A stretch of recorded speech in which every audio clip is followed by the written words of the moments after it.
Hello बच्चों, कैसे हैं आप लोग। स्वागत है आपका एजुकेशन एक्सप्रेस में। मेरा नाम है सुदर्शन कुमार और आज हम लोग एक्सरसाइज 1.1 का थर्ड वीडियो लेकर आए हैं। पिछले वीडियोज में अब तक हम लोग क्वेश्चन नंबर 8 तक सारे क्वेश्चन सॉल्व कर लिए थे।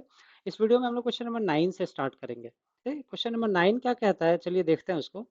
9 कह रहा है कि so that each of the relation R in set A है हमारा set of all numbers belonging to Z. That is set A जो है हमारा सेट ऑफ इंटीजर्स है। कहाँ से कहाँ तक, तो 0 से लेकर 12 तक। गिवन बाई, अब हमारे पास दो रिलेशन दिया हुआ है, एक रिलेशन फर्स्ट है और एक सेकंड क्वेश्चन है। पहला रिलेशन क्या कर रहा है कि ए से b such that mod of a minus b is a multiple of 4।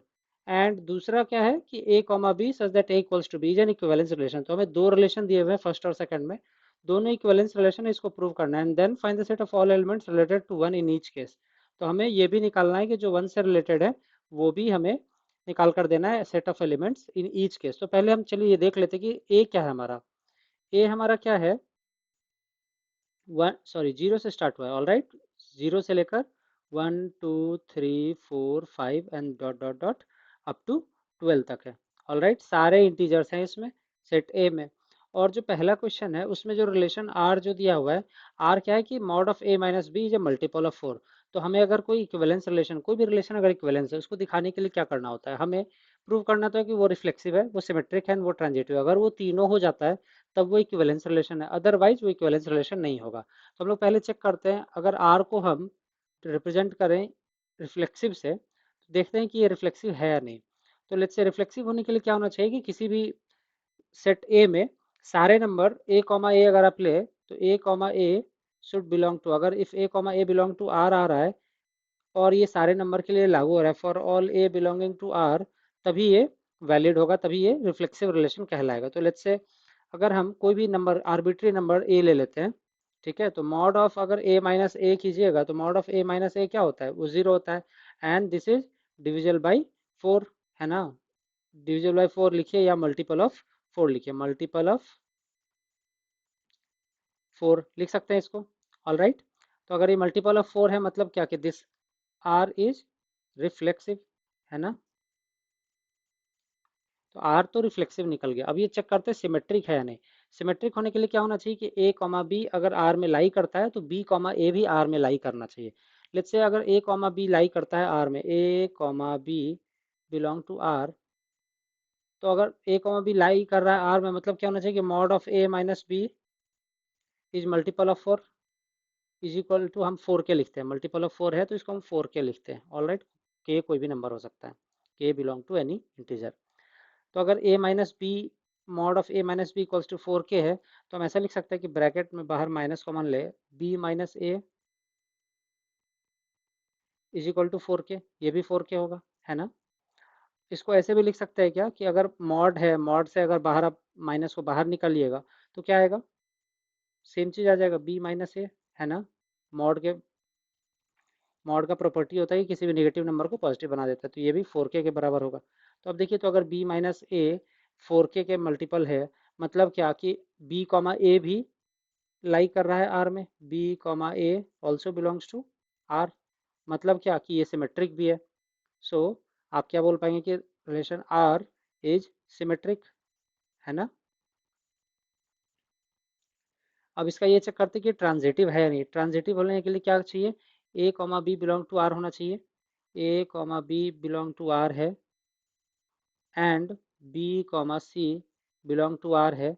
और हम किसी तरह दिखा पाए कि ए कॉमा सी भी अगर आर को बिलोंग करता है मतलब तब ये ट्रांजिटिव हो जाएगा। तो अब देखिए, तो अगर ए कॉमा बी अगर बिलोंग कर रहा है आर को, मतलब क्या कि mod of a minus b is equal to, अगर इसको हम 4k1 लिखते हैं, and mod of b minus c is equal to 4k2 लिखते हैं, ठीक। तो हम क्या करते हैं, लेट्स से चलिए इसको हम ऐड करने की कोशिश करते हैं। तो हम अगर ऐसा लिखें कि mod of a minus b plus mod of b minus सी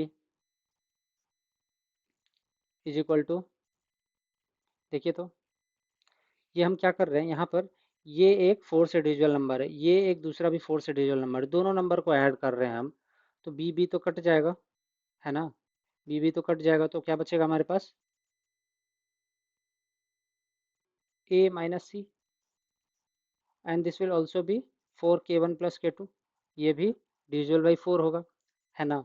तो मतलब क्या कि हम ये कंक्लूड कर सकते हैं क्या कि this R is transitive as well,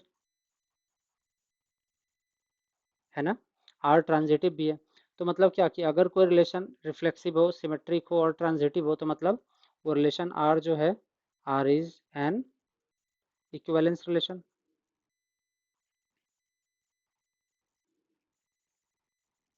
all right, R एक इक्विवेलेंस रिलेशन। तो पहला पार्ट तो कंप्लीट हो गया। अगर हम दूसरा पार्ट देखें, दूसरा पार्ट में रिलेशन आर जो कह रहा है, रिलेशन आर क्या है दूसरे पार्ट में, relation are is equal to a comma b such that a equals to b दिया हुआ है।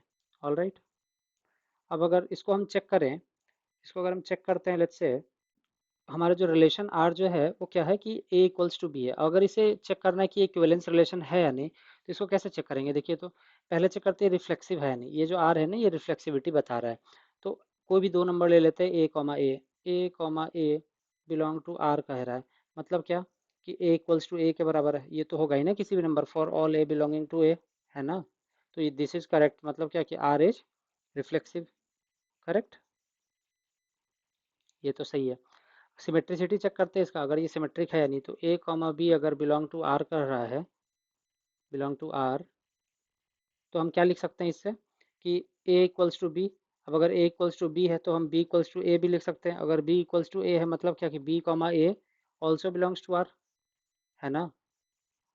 अगर b comma a belong to R कर रहा है मतलब क्या कि are is symmetric also,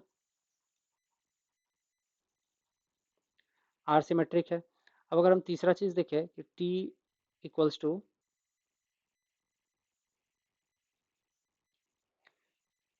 transitive check करने के लिए क्या करते हैं, ए कॉमा बी आर को बिलोंग करना चाहिए, बी कॉमा सी आर को बिलोंग करना चाहिए, है ना। और हम किसी तरह दिखा पाएँ कि सी को ए कॉमा सी भी अगर आर को बिलोंग करता है तब जाकर ये ट्रांजिटिव होगा। तो चलिए, तो अगर a comma b belong to R कर रहा है मतलब क्या हम लिख सकते हैं इससे कि a equals to b and b equals to c, क्योंकि बी कॉमा सी भी बिलोंग कर रहा है। तो आप देखिए ए बी के बराबर बी सी के बराबर, मतलब क्या हम लिख सकते हैं a equals to b equals to c, है ना। ये तो लिख सकते हैं। अब अगर a equals to b equals to c है तो हम ये भी लिख सकते हैं a equals to c. And अगर ए इक्वल्स टू सी है मतलब क्या कि a comma c, sorry a comma c, a comma c belong to R. अगर ये आर को बिलोंग कर रहा है मतलब क्या कि are is transitive as well. यहाँ से हमें ये पता चलता है आर इज ट्रांजिटिव। तो कोई भी रिलेशन अगर रिफ्लेक्सिव है, सिमेट्रिक है एंड ट्रांजिटिव, तीनों प्रॉपर्टी सेटिस्फाई कर रहा है, तो हम क्या बोलेंगे कि are is what, R is an equivalence relation. All right, ठीक है। अब आप देखिए कि इसमें एक पार्ट और है कि find the set of all elements related to one in each case. तो related to one in each case हमें निकालना है, तो पहले वाले में भी और दूसरे वाले में भी। ऑल राइट, तो चलिए इसके लिए हम अगर लिखना चाहें स्टार्ट ऐसे करते हैं इसको कि पहला पार्ट देखते हैं पहले रिलेशन के लिए कि अ, हमें क्या करना है कि x चाहिए, x belongs to a such that x R one, ये होना चाहिए। अब एक्स आर वन होना चाहिए मतलब क्या कि mod of x minus one is multiple of four होना चाहिए। अब हमें वो वैल्यू ऑफ एक्स चाहिए सच दैट कि एक्स माइनस वन अगर करे तो फोर का मल्टीपल होना चाहिए। तो अब वो कौन कौन से नंबर हो सकते हैं, तो हम वो सेट लिखना चाहते हैं। चलिए लेट्स से एक्स का वैल्यू अगर हम जीरो लेते हैं तो जीरो माइनस वन का मॉड लेंगे तो क्या आएगा, वन आएगा। One is not a multiple of four, तो जीरो तो नहीं आएगा। अगर आप वन लेते हैं तो वन माइनस वन जीरो आएगा, zero is multiple of four, तो यहाँ पे एक्स का वैल्यू वन आ जाएगा। अब आप सिमिलरली एक्स का वैल्यू टू रखिएगा तो two minus one, one is not a multiple of four, तो ये नहीं होगा। थ्री रखिएगा तो three minus one not a multiple of four, four रखिएगा तो भी four minus one, three is not a multiple of four. लेकिन अगर आप फाइव रखिएगा तो देखिए क्या होता है, फाइव माइनस वन क्या होता है, four, four is a multiple of four. Similarly अगर आप ऐसे ही बढ़ते जाइएगा तो नाइन भी आएगा, है ना। तो नाइन के अलावा अगला नंबर जो आएगा वो थर्टीन होगा, बट थर्टीन आप देखिए thirteen is not part of A. आप देखिए यहाँ पर thirteen is not part of A, up to twelve तक ही है। तो आपके लिए आपके लिए यहाँ पर क्या होगा, यही सिर्फ तीन नंबर होंगे, 1, 5 एंड 9, जो वैसे नंबर है जो वन का, वो जो वन से रिलेटेड है। ऑलराइट, हमें यही चाहिए था ना, हमें चाहिए था कि all elements related to one in each case. अब दूसरा केस देखते हैं, जो सेकंड वाला पार्ट है। सेकंड वाले में हमें क्या करना है कि हमें फिर से वैसे नंबर्स निकालने हैं जो वन से रिलेटेड है। ऑलराइट, तो हमें वैसे नंबर्स चाहिए सच दैट कि x belongs to a, such that x r 1 होना चाहिए। ठीक। अब सेकंड रिलेशन क्या था हमारा, सेकंड रिलेशन ये था ना, सेकंड रिलेशन था कि a इक्वल्स टू b होना चाहिए। अब देखिए तो सेकंड रिलेशन में अगर a इक्वल्स टू b होना चाहिए, मतलब क्या कि x इक्वल्स टू 1 होना चाहिए। पिछली बार था mod of a minus b is multiple of 4, और x r 1 होता है, मतलब क्या होता है कि x comma 1 belongs to r होता है, यही होता है ना इसका मतलब, बिलोंग टू r। तो इस केस में क्या होगा, x r 1 है, मतलब क्या कि x comma 1 belong to r होना चाहिए। अब अगर x comma 1 belong to r है तो सेकंड रिलेशन के हिसाब से क्या होना चाहिए, x इक्वल्स टू 1 होना चाहिए। इसके अलावा और कोई नंबर आएगा क्या, नहीं, तो इसके अलावा कोई नंबर नहीं आएगा। मतलब क्या कि अगर हम लिखना चाहिए वन का relation, numbers related to one, तो हमारे पास सिर्फ एक नंबर आता है वन, और पहले वाले केस में तीन नंबर आता है, 1, 5 एंड 9। ऑल राइट, तो चलिए अब नेक्स्ट क्वेश्चन पे चलते हैं हम लोग। नेक्स्ट क्वेश्चन देखिए क्या कर रहा है कि give an example of relation which is all these 5 condition. तो हमें एक एग्जांपल देना है जो ये सारी कंडीशन सेटिस्फाई करता हो। तो हम चलिए पहला पार्ट देखते हैं। पहला पार्ट में क्या करना है कि हमें सिमेट्रिक होना चाहिए रिलेशन, लेकिन रिफ्लेक्सिव और ट्रांजिटिव नहीं होना चाहिए। तो इसको करने के लिए ना, चलिए ऐसे करते हैं हम लोग कि लेट्स से एक सेट है और इस सेट में तीन एलिमेंट है, 1, 2, 3। हम ज़्यादा भी ले सकते थे, बट आसानी के लिए हम सिर्फ ये तीन नंबर सभी के लिए रखते हैं। अब हम वैसा रिलेशन बनाना चाहेंगे, पहला पार्ट देख रहे हैं हम लोग। वैसा रिलेशन बनाना चाहेंगे सच दैट कि ये सिमेट्रिक हो बट रिफ्लेक्सिव और ट्रांजिटिव नहीं हो। तो रिफ्लेक्सिव के लिए क्या होना चाहिए था, अगर कोई रिलेशन रिफ्लेक्सिव है, मतलब क्या कि 1, 1, 2, 2 और 3, 3 उसमें रहना चाहिए। अब हम वैसा नंबर लिखना चाह रहे हैं जो सिमेट्रिक हो। तो सिमेट्रिक हो मतलब क्या, 1, 2 अगर लाई कर रहा है तो 2, 1 भी लाई करना चाहिए, है ना। तो हम ये सिमेट्रिक वाला कंडीशन तो सेटिस्फाई कर दिए। अब इसमें हम 2, 2 लिख देते हैं, ठीक है, बट और कुछ नहीं लिखेंगे। तो अब देखिए तो ये सिमेट्रिक है क्या, सिमेट्रिक होने के लिए क्या चाहिए, 1, 2 अगर लाई कर रहा है तो 2, 1 लाई कर रहा है, ठीक है, तो ये सिमेट्रिक है। रिफ्लेक्सिव है क्या, रिफ्लेक्सिव होने के लिए 1, 1, 2, 2, 3, 3 तीन होना चाहिए। तो 1, 1 तो नहीं है, 2, 2 है, लेकिन 3, 3 भी नहीं है, तो ये रिफ्लेक्सिव तो नहीं है। और ट्रांजिटिव होने के लिए क्या होना चाहिए, 1, 2 लाई कर रहा है, 2, 1 लाई कर रहा है, तो 1, 1 भी लाई करना चाहिए। ये चीज सेटिस्फाई नहीं कर रहा। तो पहला पार्ट तो हमारा हो गया, ठीक है। अब दूसरा पार्ट देखते हैं। सेकंड पार्ट क्या कह रहा है कि ये ट्रांजिटिव होना चाहिए but neither reflexive nor transitive nor symmetric. All right, तो अब ये ट्रांजिटिव होना चाहिए, तो let's say a comma B लाई कर रहा है, ठीक, बी कॉमा सी लाई कर रहा है, ठीक, तो ए कॉमा सी भी लाई करना चाहिए, तो 1, 3 भी लाई करवा देते हैं इसमें, है ना। तो ये ट्रांजिटिव तो हो गया, 1, 2 लाई कर रहा है, 2, 3 लाई कर रहा है, तो 1, 3 भी लाई कर रहा है, ठीक है, ट्रांजिटिव तो हो गया। लेकिन अब इसको रिफ्लेक्सिव नहीं होना चाहिए। रिफ्लेक्सिव होने के लिए क्या होना चाहिए, 1, 1 लाई करना चाहिए, 2, 2 लाई करना चाहिए, 3, 3 लाई करना चाहिए। हम कोई एक लाई करवा देते हैं, बाकी छोड़ देंगे। तो लेट्स से 2, 2 लाई करवा दे रहे हैं, 3, 3 और 1, 1 छोड़ दे रहे हैं, तो ये अपने आप ये रिफ्लेक्सिव नहीं हो और सिमेट्रिक भी नहीं है। क्यों सिमेट्रिक नहीं है, क्योंकि 1, 2 है लेकिन 2, 1 नहीं है, 2, 3 है, 3, 2 नहीं है, 1, 3 है, 3, 1 नहीं है। मतलब ये सिमेट्रिक भी, सॉरी ये रिफ्लेक्सिव भी नहीं, सॉरी ये सिमेट्रिक भी नहीं है। तो सेकंड पार्ट भी हो गया। चलिए थर्ड क्वेश्चन देखते हैं हम लोग। थर्ड में क्या करना है हमें कि थर्ड में है रिफ्लेक्सिव होना चाहिए एंड सिमेट्रिक होना चाहिए बट नॉट ट्रांजिटिव होना चाहिए। तो ये तो काफ़ी आसान है। रिफ्लेक्सिव होने के लिए क्या कंडीशन चाहिए, 1, 1 एग्जिस्ट करना चाहिए, 2, 2 एग्जिस्ट करना चाहिए, 3, 3 भी एग्जिस्ट करना चाहिए। तो ये इससे तो रिफ्लेक्सिव हो गया। अब सिमेट्रिक होने के लिए क्या होना चाहिए, 1, 2 अगर लाई कर रहा है तो 2, 1 भी लाई करना चाहिए, ये एग्जिस्ट करवा दिए। 2, 3 लाई कर रहा है तो 3, 2 भी लाई कर रहा है, ये सिमेट्रिक करवा दिए। ठीक, अब हम इतना ही पे रुक जाएंगे। क्यों इतने पे रुक गए, कि ये ट्रांजिटिव नहीं होना चाहिए, है ना, ये ट्रांजिटिव नहीं होना चाहिए। ये क्वेश्चन आप देखिए, ट्रांजिटिव नहीं होना चाहिए। अब ट्रांजिटिव नहीं होना चाहिए मतलब क्या, कि 1, 2 लाई कर रहा है, देखिए 1, 2 यहाँ पर देखिए 1, 2 लाई कर रहा है और यहाँ 2, 3 लाई कर रहा है, लेकिन 1, 3 लाई नहीं कर रहा है, इसमें 1, 3 लाई नहीं कर रहा, मतलब क्या, ये ट्रांजिटिव नहीं है। तो हमें यही तो चाहिए था, नॉट ट्रांजिटिव होना चाहिए।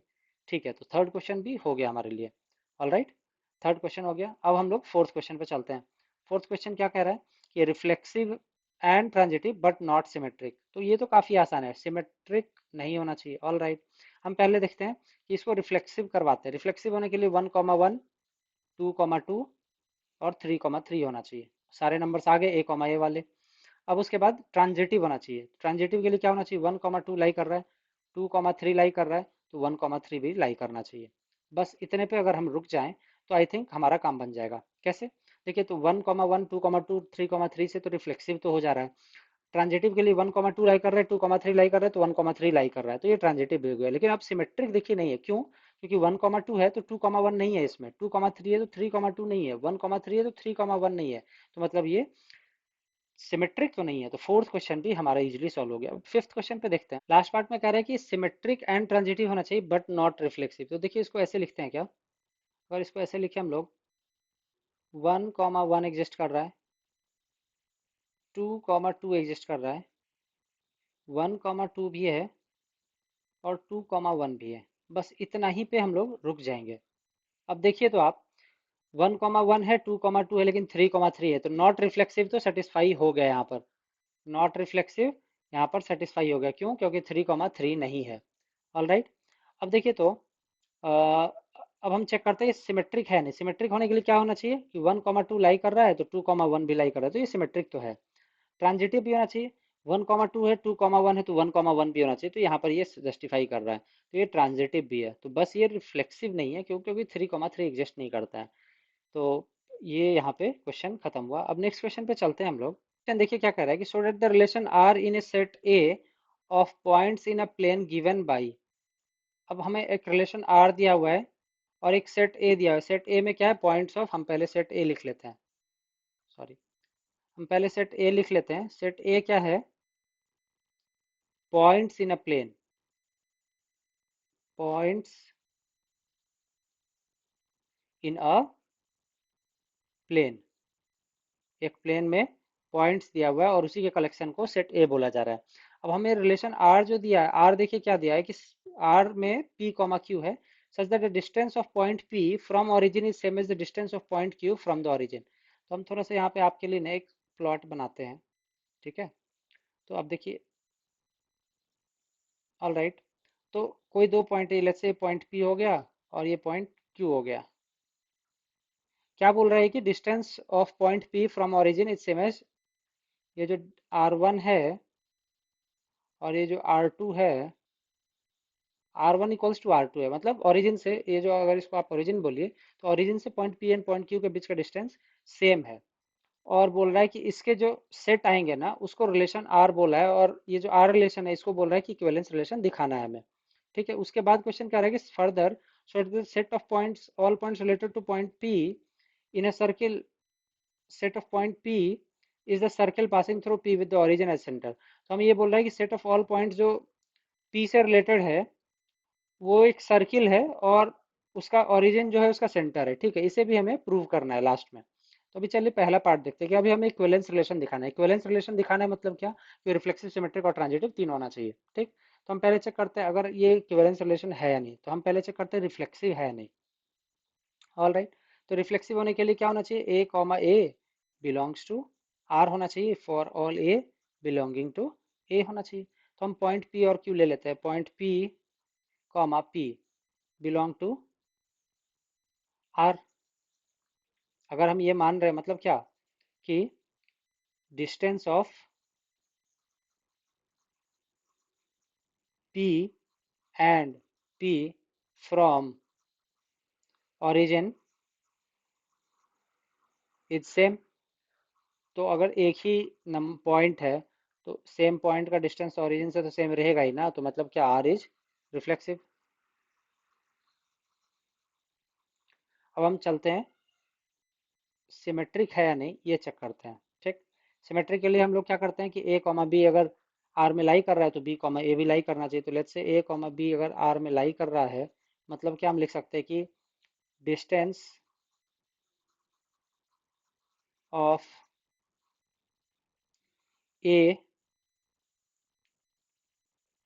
Is equal to from origin is equal to distance of b from origin, है ना। अगर ए का डिस्टेंस ओरिजिन से सेम है बी के बराबर, तो हम इसको ऐसे लिख सकते हैं कि distance of b from origin is equal to distance of a from origin, right, ये लिख सकते हैं। तो अगर 20 का distance from origin is equal to a का डिस्टेंस फ्रॉम ओरिजिन, तो मतलब क्या कि बी कॉमा ए भी आर में लाई कर रहा है, मतलब क्या कि आर इज व्हाट, सिमेट्रिक, है ना। अब लास्ट पार्ट बचता है ट्रांजिटिव, ये ट्रांजिटिव चेक करते हैं। ट्रांजिटिव में क्या करते थे चेक करने के लिए, ए कॉमा बी अगर लाई कर रहा है आर में एंड बी कॉमा सी भी लाई कर रहा है आर में, तो अगर हम किसी तरीके से दिखा पाए कि ए कॉमा सी भी आर में लाई कर रहा है, मतलब क्या, that relation R will be transitive. तो आप देखिए, तो ए कॉमा बी अगर आर में लाई कर रहा है, तो हम क्या लिख सकते हैं इसमें कि इसमें लिख सकते हैं distance of a and b from origin is same, लिख सकते हैं हम। तो अगर बी कॉमा सी भी आर में लाई कर रहा है, मतलब क्या क्या, हम ये भी लिख सकते हैं कि distance of b and c from origin is same. तो आप देखिए, तो ए और बी का ओरिजिन से डिस्टेंस सेम है, बी और सी का ओरिजिन से डिस्टेंस सेम है, मतलब क्या कि ए बी और सी तीनों का distance from origin is same, लिख सकते हैं ना इस चीज़ को, है ना। तो हम लोग ये लिख सकते हैं क्या कि distance of a b and c from origin is same. अगर ए बी और सी तीनों का सेम है, तो ये भी तो लिख सकते हैं distance of a and c from origin is same. अगर ए और सी का डिस्टेंस फ्रॉम ओरिजिन सेम है, मतलब क्या कि a comma c belong to R कर रहा है, मतलब क्या कि are is transitive as well.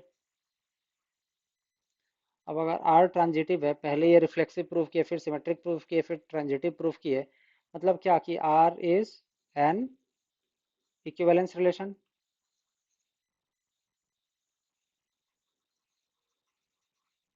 All right,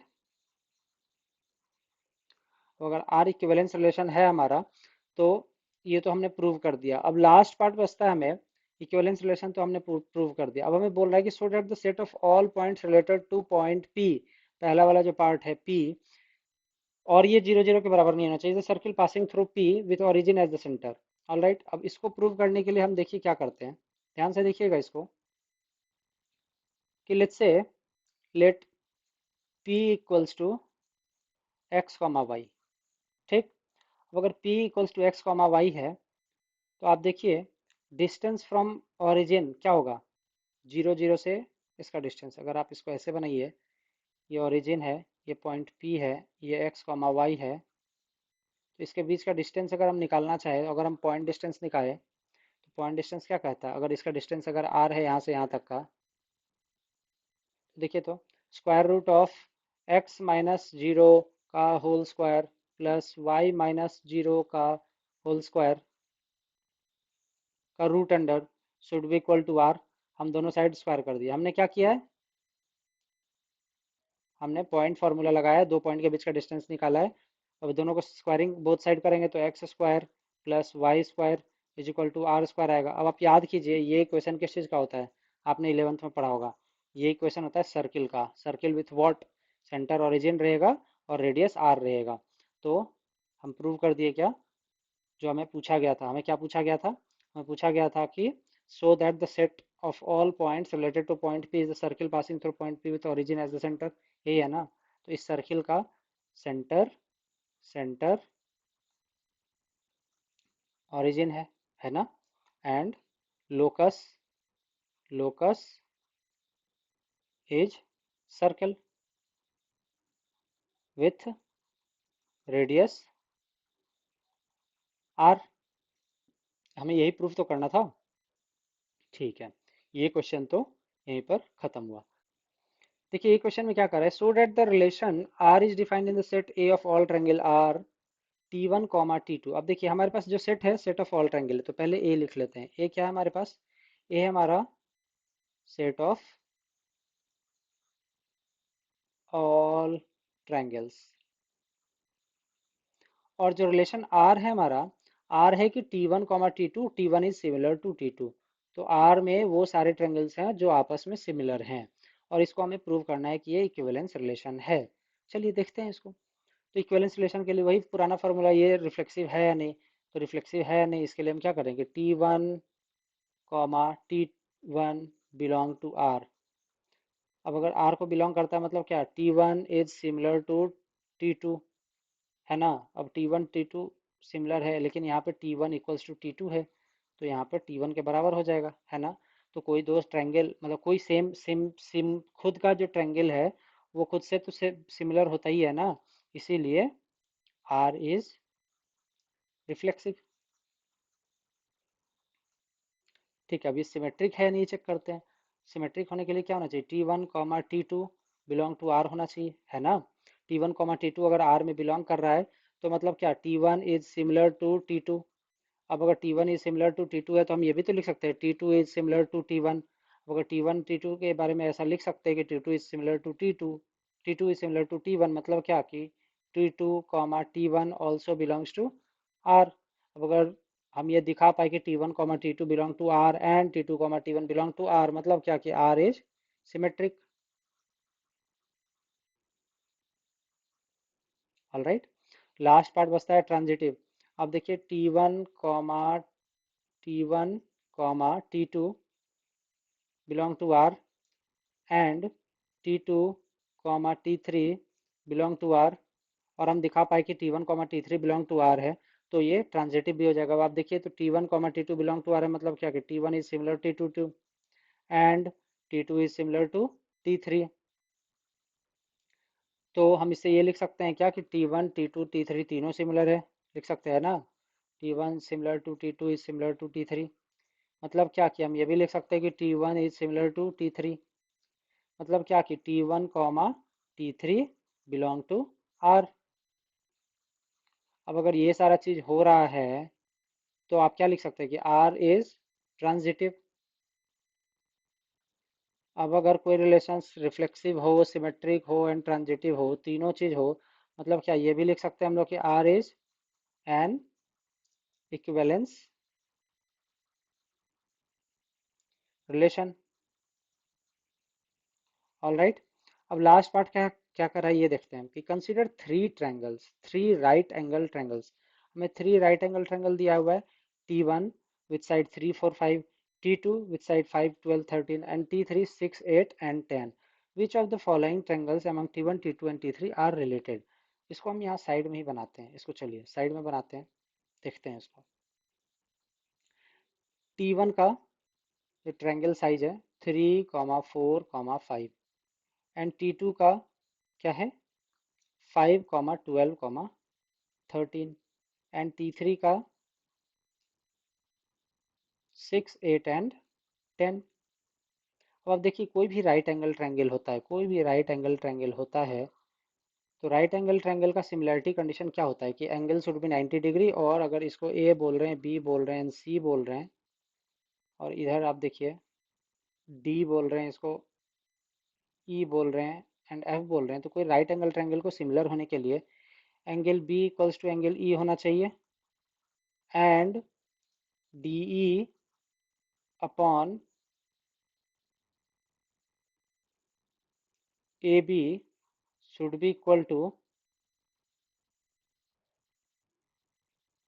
E f upon b c होना चाहिए। तो आप देखिए ये साइड के सिमिलर होना चाहिए, और ये साइड का सिमिलर होना चाहिए। अब आप देखिए तो चेक करते हैं T1 T2 T3 में, तो एंगल तो 90 डिग्री तीनों में है, ठीक। हमारे पास सिर्फ साइड दिया हुआ है, पहले ही बता दिया कि ये राइट एंगल ट्रायंगल, तो साइड दिया हुआ है, तो देखिए तो 3/6 1/2, 4/8 1/2। तो अगर ये चीज़ हम प्रूव कर पा रहे हैं, आप देखिए तो 3/6 इज इक्वल टू 4/8 है, दोनों 1/2 के बराबर, वन इसको काटिएगा 2, एंड ये 1 ये कॉमा 2, है ना। तो दोनों 1/2 के बराबर है, मतलब क्या कि T1 and T3 are related. अब आप T2 से कीजिएगा तो नहीं होगा, 3/5 और 4/12 दिस इज नॉट इक्वल। 4/12 1/3 हो जाएगा, 3/5 3/5 है, 3/5 is not equal to 1/3, and hence T1 and T2 are not related, T2 and T3 are not related, but T1 and T3 are related. ठीक है, तो आप देखिए यहाँ पर लिखिए इसको कि T1 and T3 are related. All right, तो ये क्वेश्चन यहीं पे खत्म हुआ। नेक्स्ट क्वेश्चन क्या कर रहा है, so that the relation are is defined in the set A of all polygons. अब हमारे पास ना इस बार क्या है, इस बार पॉलीगॉन है, सेट ए में सेट ऑफ ऑल पॉलीगॉन है। पॉलीगॉन का क्या होता है प्रॉपर्टी, उसका कोई भी साइड हो सकता है। अगर दो का मतलब अगर तीन साइड का पॉलीगॉन लेते हैं तो उसको ट्रायंगल बोलते हैं, चार साइड का पॉलीगॉन बोलते हैं तो उसको क्वाड्रिलेटरल बोलते हैं, पांच साइड का पॉलीगॉन लेते हैं तो उसको पेंटागन बोलते हैं, छह का हेक्सागन एंड सो ऑन रहता है। तो सेट ए में सारे पॉलीगॉन हैं। ठीक, अब हमें एक रिलेशन आर दिया हुआ है, आर में क्या बोल रहा है कि P1 P2, P1 and P2 have same number of side. अगर सेम नंबर ऑफ साइड है तब ये रिलेशन आर बनता है, और आर को हमें प्रूव करना है कि इक्विवेलेंस रिलेशन है। ठीक है, चलिए इसको देखते हैं। तो अगर ये रिफ्लेक्सिव है या नहीं ये चेक करते हैं। तो रिफ्लेक्सिव होने के लिए क्या होना चाहिए कि P1 P1 should belong to are. मतलब क्या कि P1 and P1 have what, same number of side.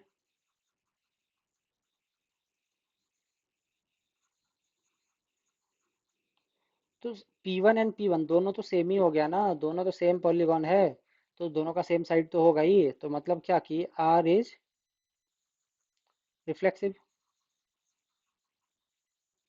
अब आप देखिए सिमेट्रिक चेक करते हैं, तो P1 P2 belong to R कर रहा है।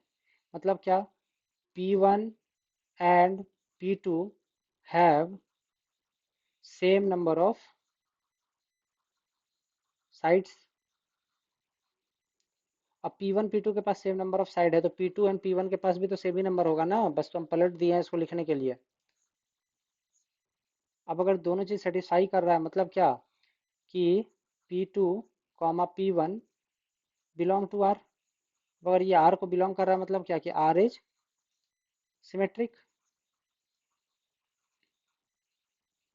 थर्ड पार्ट देखते हैं, थर्ड ये चेक करते हैं कि ट्रांजिटिव है भी या नहीं।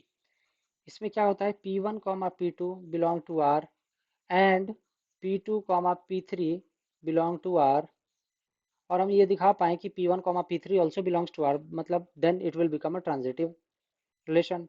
तो P1 and P2 have same number of sides, and P2 and P3 also have same number of sides.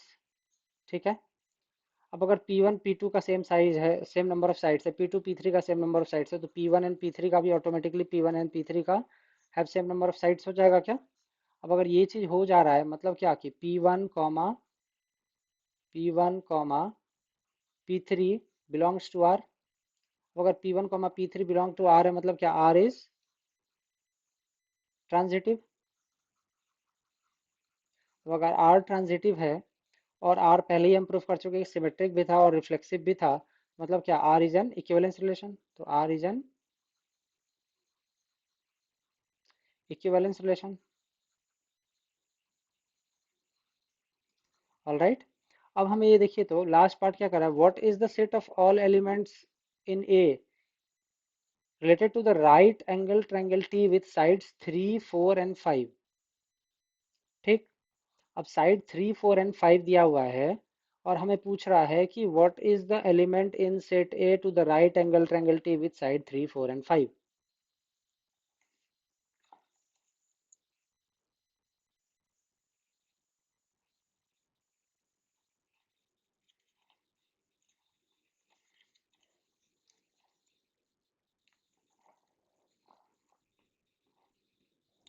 तो देखिए तो इसको हम साइड में ही लिखते हैं।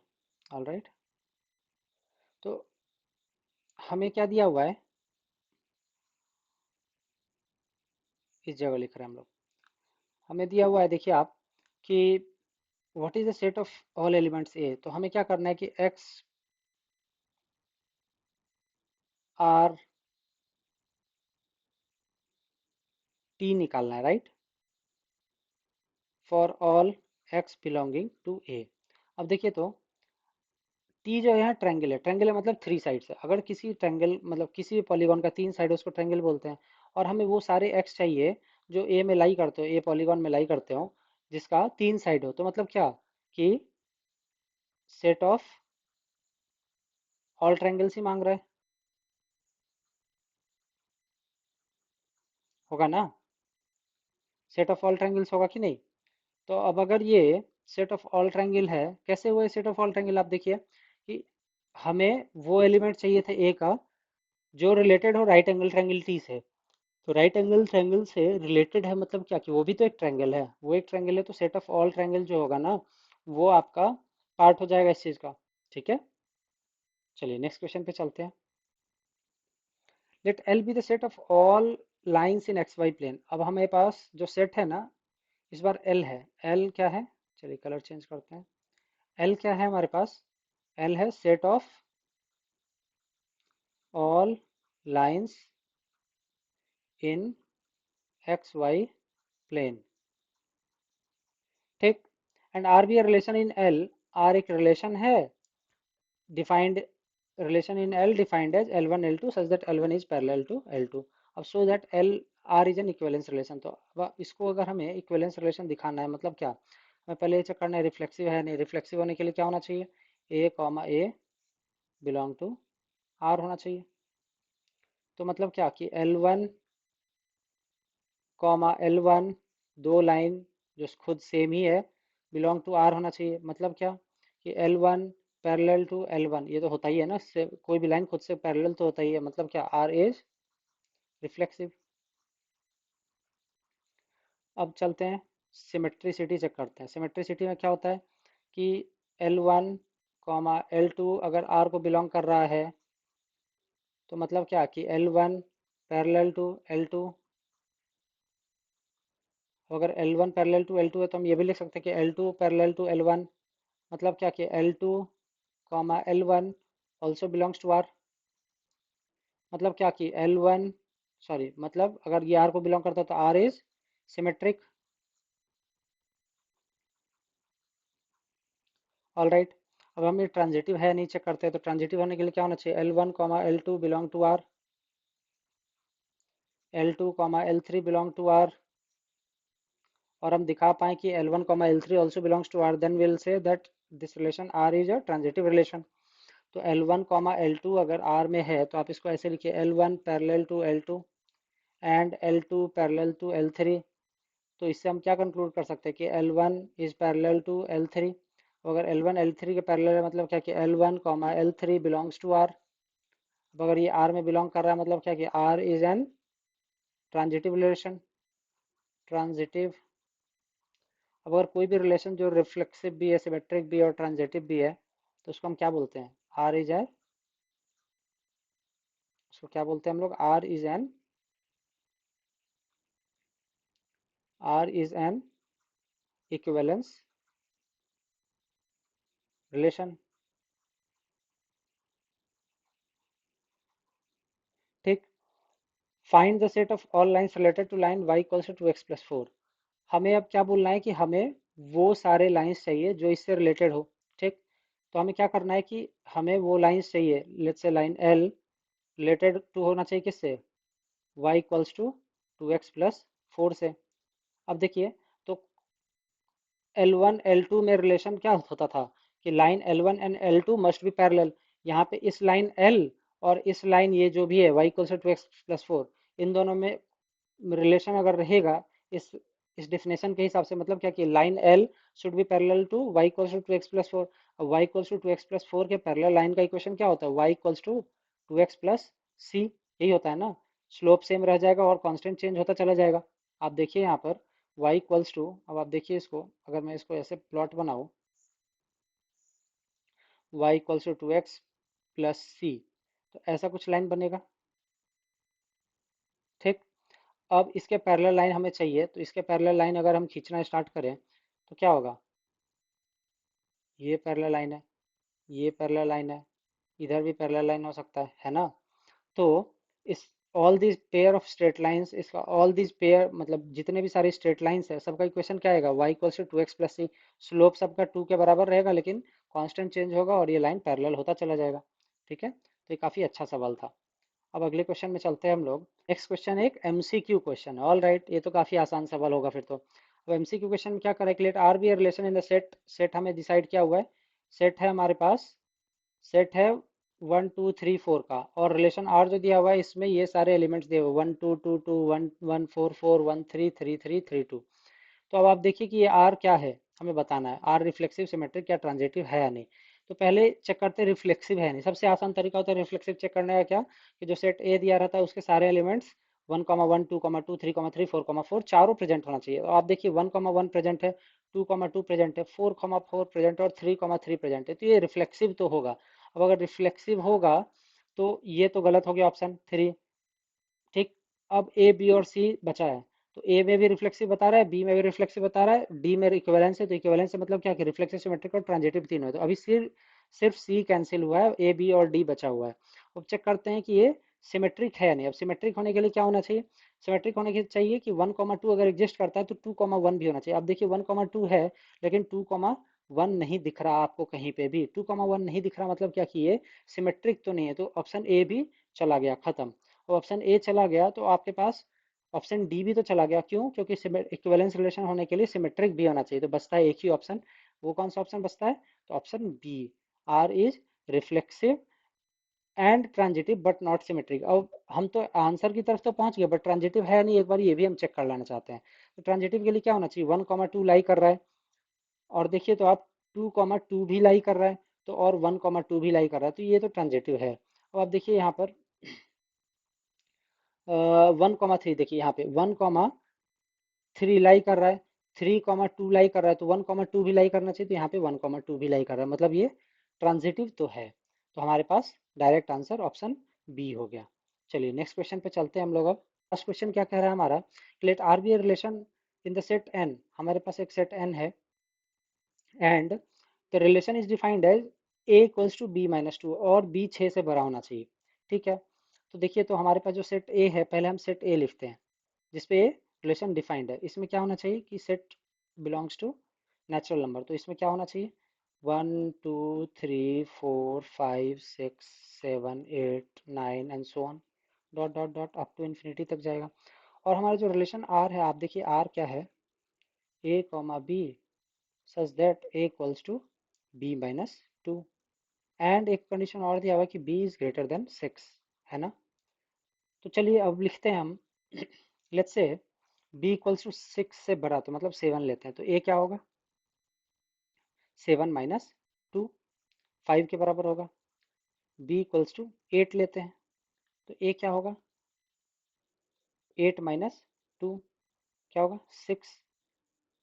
बी इक्वल्स टू 9 लेते हैं, तो ए क्या होगा 9 माइनस 2 7। तो आप देखिए तो इस रिलेशन आर में कौन कौन से एलिमेंट्स हैं हमारे पास, तो ए कॉमा बी फॉर्म में लिखते हैं, तो ए पहले लिखेंगे 5, उसके बाद कॉमा 7 लिखेंगे, फिर ए लिखेंगे 6 कॉमा 8, फिर 7 कॉमा 9, फिर 8 कॉमा 10 एंड सो ऑन, ऐसे ही आगे बढ़ता चला जाएगा। अब आप देखिए तो इसमें क्या बोल रहा है, इसमें बोल रहा है कि फाइंड द करेक्ट आंसर। तो 2 4 है क्या, नहीं ये तो गलत हो गया। 3 8 नहीं, 8 6, सॉरी 6 8, देखिए तो 6 8 है क्या यहाँ पर, इस जगह है ना 6 8 है, तो ये तो बी तो सही है हमारा ऑप्शन। 8 7 है क्या, नहीं। 8 10 है, 7 नहीं है, तो ये भी गलत हो गया। तो हमारे पास ऑप्शन बी बच गया। तो हम लोग अब तक पिछले 3 वीडियोज में, इस वीडियो को मिलाकर अब तक 3 वीडियो हो गए एक्सरसाइज 1.1 के।